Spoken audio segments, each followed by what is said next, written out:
Hello! In this video, we're going to dive into how to use Ahrefs to create AI-generated meta descriptions. First things first, let's open up Google. Once you're there, go ahead and type free AI meta description into the search bar. Hit enter, and then click on the relevant result that pops up.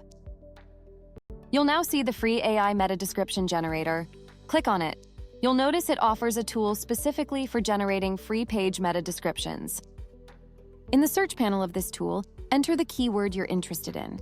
Then select the variants from the drop-down menu. You can select the number of variants you'd like. You'll then see the generated meta descriptions option.